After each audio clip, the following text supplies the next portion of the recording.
Hello, and thank you for joining us on another Pigskin preview alongside the head coach of the Western Illinois football team, Bob Nielsen. I'm Andrew Bacon. Coach, thanks for joining us again. Nice to be here. It is a very rainy day, so we'll stay dry inside. But this past weekend, the Leathernecks took on the Missouri State Bears on Hanson Field. Going into the game, the Bears have a conference record of 2-2, and the week prior beat a very good South Dakota State team that was ranked nationally. Coach, going into a game where Missouri State was coming off such a hot win, what did you try to do to get the team ready to cool this team off? Well, what you wanted to do was exactly what we didn't do, and that's to get off to a good start in the game. In the games that they had won, they had jumped out to early leads and then hung on, and unfortunately, we let them do exactly that against us, jump out to a big lead, and we're trying to battle back the entire game.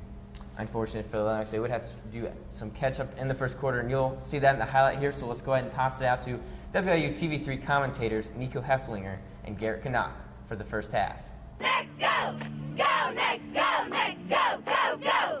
Go next, go! Go next, go! Go next, go next, go, go, go! As it is going to be Glazer starting this football game. He's going to hand it off on first down and running into the referee. He may have picked up another 10 to 15 yards there as well. It's going to be another handoff to Cooper Falls, who's slowed down and brought back behind the line of scrimmage. Down, and Martinez Davis and Jonathan Rollins in, as this time Glazer's going to hold on to the football, and he's going to keep it, and he's going to be brought down, but not before he was able to move the chains. Barry Allen, a guy who's been around the game of football for quite some time. As Glazer keeping it again, he had a man leading him and picked up about another 10 yards. Glazer, play action pass, and he's going to air it out to the end zone. And that is going to be a flag thrown on Jonathan Rollins. This is going to be a first down, and number 2. put Missouri State inside. The line has done a great job over the last few weeks. Glazer, he's going to fumble the football, and a lot of Leathernecks got into the backfield. He's going to be brought down. But Western down on the field, so they're used to it, and this is going to be a keeper on a play-action pass, and that is going to be a touchdown pass to Julian Burton. Western's really going to have to try to find an answer for the tailback, as this is going to be a keeper from Glazer, who's got the sideline on the far side and the first down.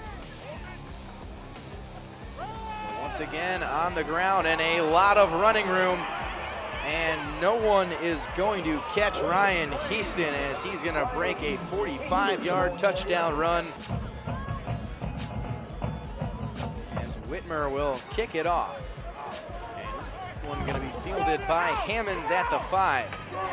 Hammonds, a big hit, and that football is out, and it looks like Missouri State is on top of it. Quite a bit of carries, as Scott has 58 carries in just under 300 yards. And a keeper from Glazer, who takes a big hit from Davon Butler, but he is inside the 5. And Glazer going to keep it this time on the option, but no need for the pitch, as Glazer in for the touchdown. And just like that, 3 scores by Missouri State. A handoff on first down, and why would you go to anything else right now? That football did come out, and this time Western Illinois saying they got it. On the field, 4th and 11, slightly outside of field goal range. He's going to air this one out. That time he's got Hi-C Scott, and that is a Leatherneck touchdown. Going forward on 4th down and coming through, Norvell to Scott. Well, for Western in various games of the season, as Knuffman is going to have the PAT attempt blocked. And it's bringing up a 2nd and 15 for the Bears offense. This time Glazer going to hold on to the football, air it out down the seam, and making the catch is LaMarcus Stewart, tackled inside the 5, as he was able to fight off a couple of Leatherneck tackles. And there have been some big plays that quarterbacks and receivers have hooked up with. Glazer on the keeper, wrapped up by Kinsel, and that football came out, and that is picked up by Davon Butler. To a first down, and keeps this drive alive for Western Illinois. Another 5-wide set. Norvell stepping up, hitting J.C. Banker. Norvell looking that way, and he is going to hit Borsellino for the first down. That's a great pass. Ken Norvell going to go 5 wide, something that's worked well for Western Illinois the couple times they've gone to it, and that is a completed pass. Bell in the Leathernecks 5 wide again, as Missouri State sends a blitz, but that's going to be caught by Lance Lenore and in for the touchdown. Just a great job by Trenton Norvell. The confidence in the world right now.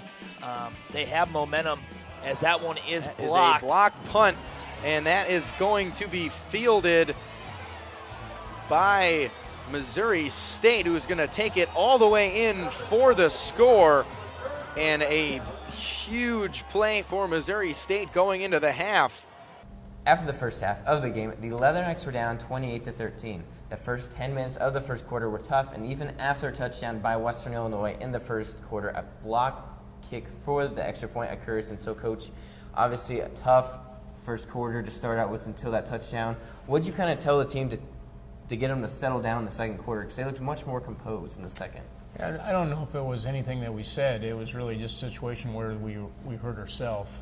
We gave a big play touchdown, something that we had worked over the course of the week as a priority that needed to make them drive the football. They did on their opening drive, but then we gave a big play, and then on the following kickoff return, we fumbled the football inside our own 10-yard line, and it gave them just tremendous field position. And so it was just exactly some of the things that we had talked about during the week that we had to use for our advantage that we didn't execute. And even though we got behind, I was proud of the way our guys came back. We fought ourselves into the game and then had the other big breakdown right before half that was very costly. And it was costly as it would put Missouri State up 28-10 or 28-13, excuse me. We're going to go ahead and take a quick break, but stay tuned so you can check out the second half after this. You're watching Pigskin Preview. Stop the texts. Stop the wrecks. Visit us at stoptextstoprex.org. Welcome back to the Pigskin Preview. Coach, down 28-13, what did you say to the team?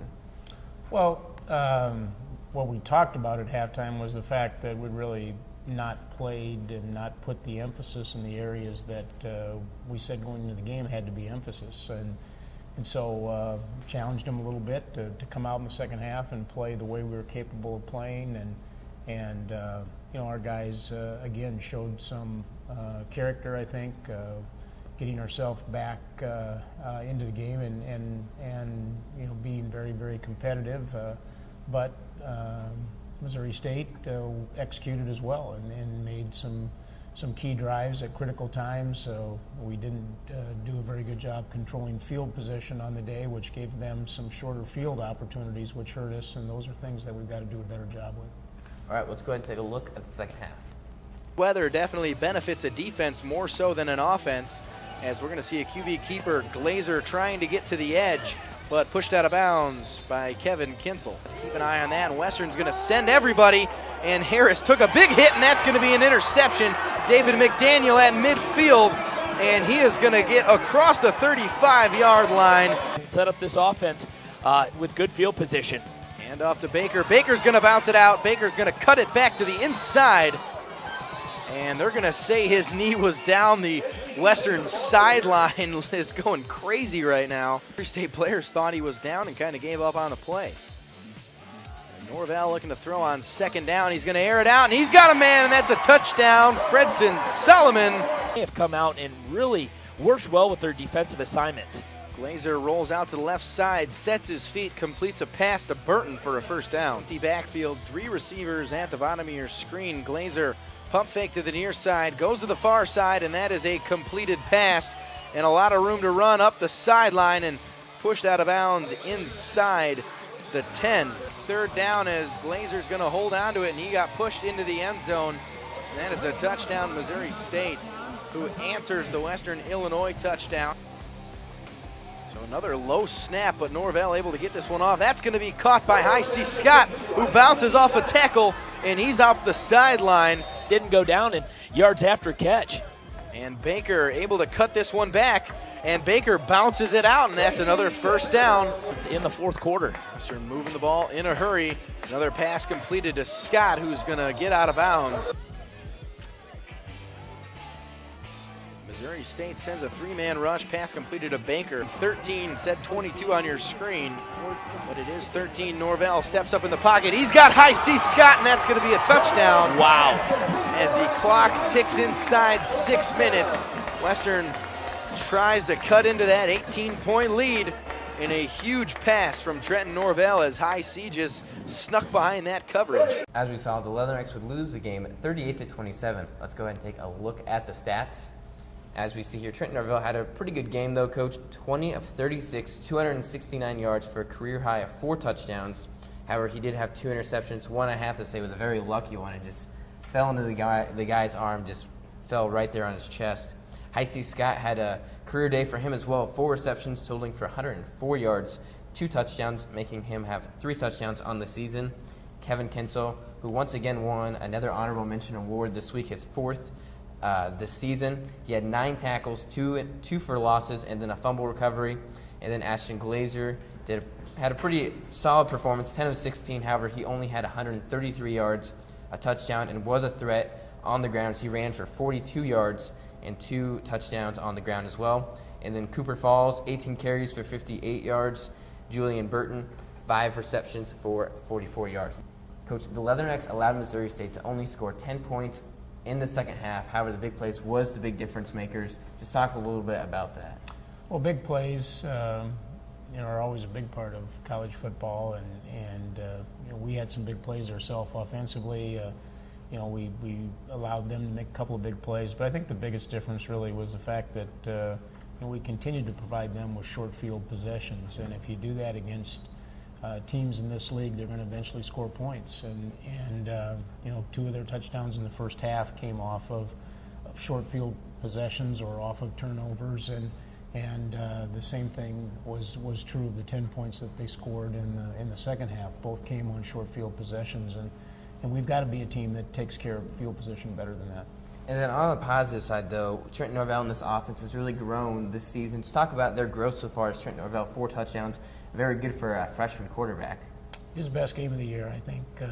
He stood in the pocket well, under pressure at times, delivered the football. Thought he really only made 1 poor decision throwing the football, one of the 2 interceptions, but also made a lot of good decisions and is throwing the ball better on time and in better rhythm, and he'll need to do that this week. All right, well, going forward with the season, Coach, junior running back Nico Watson came back from being unable to play this past few games this last weekend. Talk a little bit about him and how important it is to have him back with the offense. Well, he went through really a very serious illness that had him hospitalized for over a week, and then has basically been kind of slowly returning to full speed health-wise. And it was good to see him back on the sideline in uniform. We actually were able to get him into the game a little bit, although he's still a ways from being 100%. We hope he's that much closer this week. But he's one of the leaders of our football team, and a guy that I've been very impressed with here and how he's handled the situations that he's come through this season, and somebody that we can certainly rely on both from a playing standpoint and leadership standpoint. Coming out of high school, Nico Watson came from Rock Island to Western Illinois. However, he was not alone, as fellow back Larry Harris also came from Rock Island and continued the 1-2 punch between the running back and the fullback. This week, the Pigskin Preview featured players of the week are Nico Watson and Larry Harris. Yeah, he committed first to come to Western, and I just followed right behind him. We both felt like it was the place to be, and being an hour away, we knew what Western was kind of like about with football, with the tradition, so we both knew it was the right choice for both of them. Oh, it was my decision first. Nico, it was better off. Western was still on his choice, so he decided it was better off he just came here and played with me also, so we could keep that connection together. Coming to college as a freshman is hard for many students. However, for Nico Watson and Larry Harris, they were able to lighten the load by having each other and knowing that they could depend on the other after coming from Rock Island High School together. Oh yeah, it was big to have somebody I already knew. We came as roommates in the dorms, Thompson, and it was we basically was together like every day. Like me and Larry both have the same friends. Like it was just cool just to have somebody I know, somebody I could trust right off the bat, somebody I could just lean on whenever I need somebody. So it was really cool for me and Larry just to start off campus. We're real good friends off the field too. Besides me redshirt, nothing much has changed between us on and off the field. On the field, we gotten a lot stronger, and off the field also we gotten a lot stronger, becoming friends and everything. We know our roles on the team. We also like to play with each other a lot, so it hasn't been anything bitter or anything too sweet, but we keep it like even, have it with each other, and we just like being here together. The bond shared by the duo does not only remain as friends, but extends to the field. With Larry Harris as a fullback and Nico Watson a running back, they both have to trust the other will do their job, so they both succeed in moving the ball. So much like how Larry led the two to Western Illinois, Nico follows through and has Larry's back at all times, so they can both have success. I got here at Western knowing that he's going to make that block. It's like, and I know I have 100% trust that he's going to make that block for me all the time. So just going all the way back to Rocky days when he's just opening the holes for me to make the big runs, it's just, I just smile every time I think about it. I know with Nico, sometimes you go against the guys who's just too much to block, but sometimes you can get away with that if you got him back there just because of his power. And whenever he's back there, I just got faith that he can always pick up 4 or 5 yards whenever we need him to. Well, I feel like being at home, it's like high school all over again with Larry.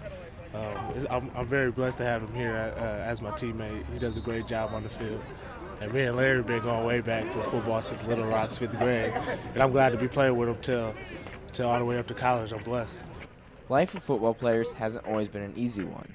The path of playing D1 college football is a long journey, and one must endure lots of sacrifice and pain to make it.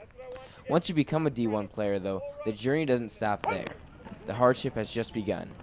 Nico Watson can attest to this personally. Just a few weeks ago, Watson was in the hospital holding on to his life as a blood infection had struck him. I was in the hospital for like a week, and I didn't know what was wrong with me. All I know, I couldn't move for 4 days, and I really didn't know what was really wrong with me till I got all better. They said I had 20% of the chance of living. It was crazy how just how quick things could change. You never know what can happen. So I'm blessed to be here today, blessed to be back on this field with my teammates. First of all, I didn't even know about his incident until about Monday after practice. So when I found out that he couldn't play, I was quite shocked. And also I was kind of scared for him because I've never seen him down like that before. He's such a strong guy. Also a very happy guy. Despite almost dying from this infection, it would not stop him from playing football. In a matter of 2 weeks, Nico Watson was back on the field playing against Missouri State. So the running back from Rock Island High School, now playing for Western Illinois, whose mascot is named Rocky and himself runs like a rock with his physical style of play, is back to help his team win. It's very exciting. It's just like a lot of people would have just called it quits and just got ready for next year. But I love football way too much just to quit. I feel like I was quitting on my team if I would have did that. And I just couldn't do that to my teammates. I just feel like I want to finish this year out, and then just basically however the season goes, we just want to finish out on a good note. Having him back last weekend was pretty good for us. He brought the energy back to the team, most of it that we lost without him there, and he also kept us up when we were down and everything. It felt great. Just to get a couple carries was the best feeling in the world. Just to be back on that field with my teammates, and just the atmosphere was nice, and under the lights, it felt like a high school Friday night light game. It was just a great feeling just to be out there with my teammates, and that's all I asked for, just to be out there, just produce and just help my teammates any type of way I can. Coach, we've talked a little bit about Nico Watson already. Can you talk a little bit about Larry Harris, a little bit, not as known since he's not the one getting the ball, but a very important role nonetheless? Larry's playing what we call the F-back position in our offense, which is a combination fullback, tight end type position. We've had to use multiple formations this year because of some of the injuries and where the strength of our team is. So it's not a position that we use in an every down basis, but Larry's accepted his role and filled in. With the injuries that we've had, he's also had to be a backup at the running back position. So he's had to learn 2 positions for us this year. And then as we talked about on the Pigskin preview quite a bit, there's a lot of players on the team that have that connection of coming from high school to college together. Is there any similarities that you've noticed with them or how they interact with each other or anything? Well, you can tell they're very good friends and that they had a relationship prior. I think there's a little bit of that competitiveness that they have in support of each other and also with each other that you see in their relationship. And that area is a very good football area, the Quad Cities, and it's an area that we've got to continue to recruit people from. And then obviously Larry is the fullback and Nico is the running back. Pretty important to be linked up together. How important it is to have that trust between those two? Well, the running back position, it relies on that fullback position to get him room to run the football, and so when Larry's in the game, I think Nico has a lot of confidence in him and his ability to make the block, and vice versa. When Nico's in the game, I think Larry has a lot of trust in the fact that Nico can get the yards that he needs to get. Both very big backs as well. A lot of power football between the two of them. Yeah, they're both physical. They're both really about the same size. Nico now probably a little bit lighter. He lost so much weight during his illness, but they're built a lot alike, and so in that regard, they're very similar types of athletes.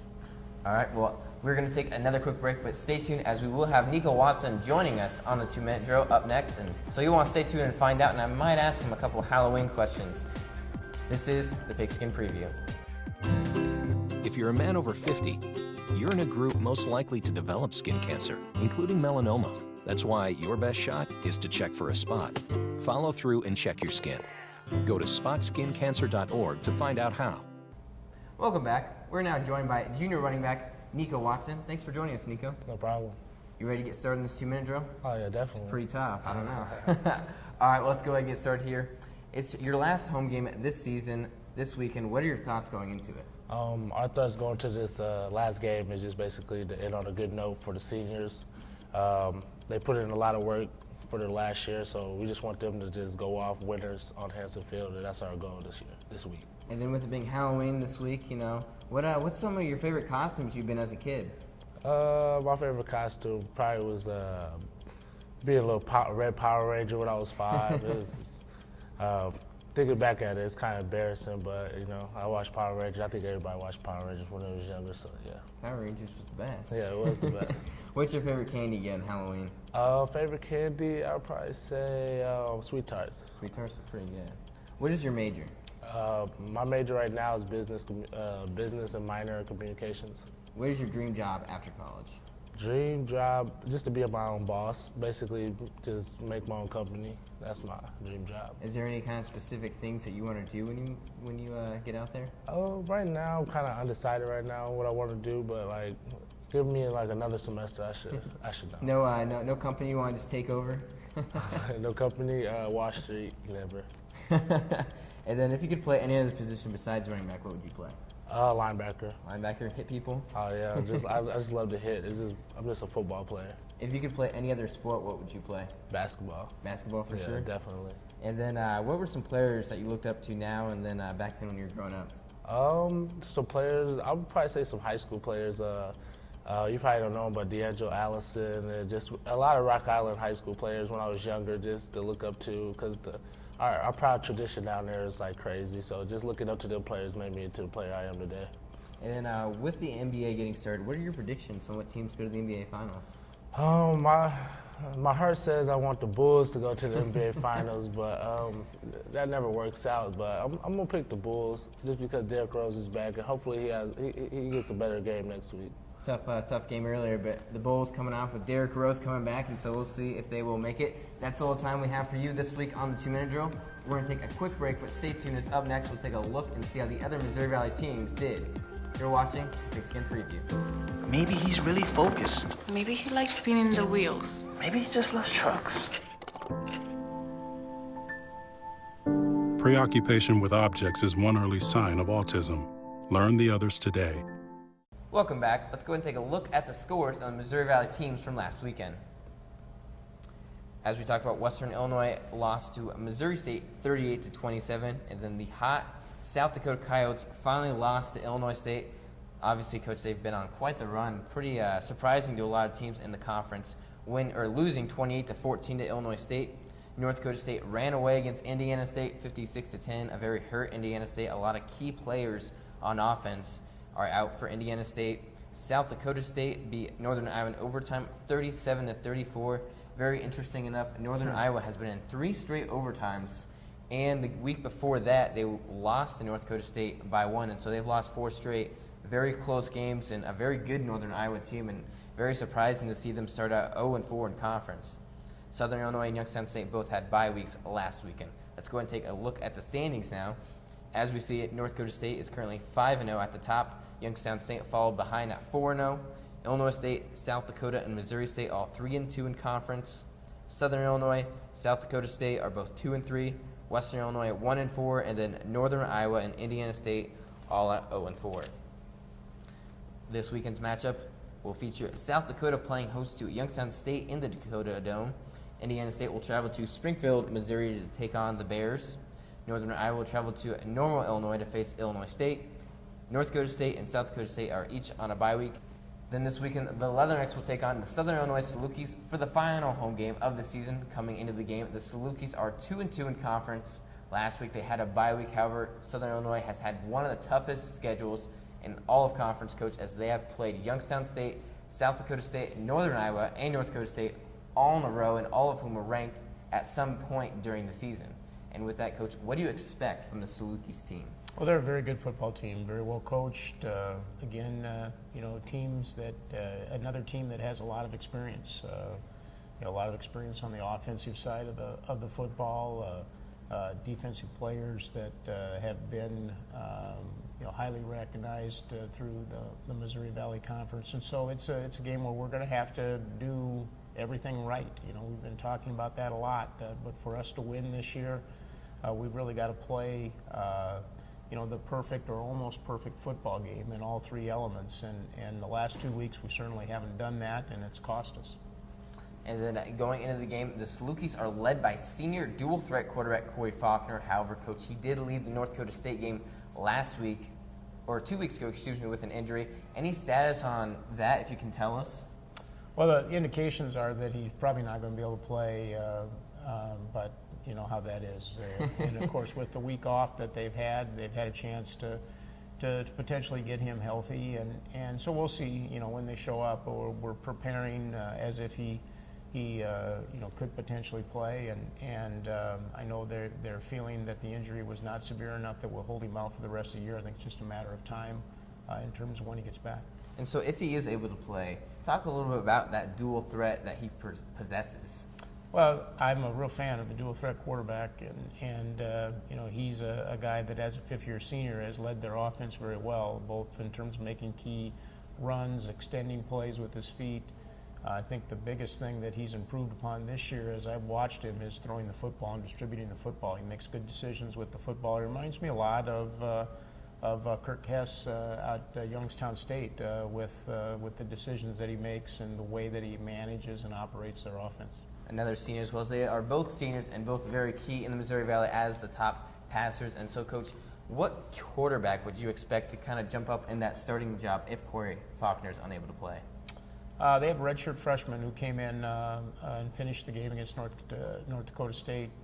Big, kind of a bigger, taller, more pocket-style passer. Less athletic. Well, I don't know if I'd say he's less athletic, but he's certainly a guy that doesn't have the experience.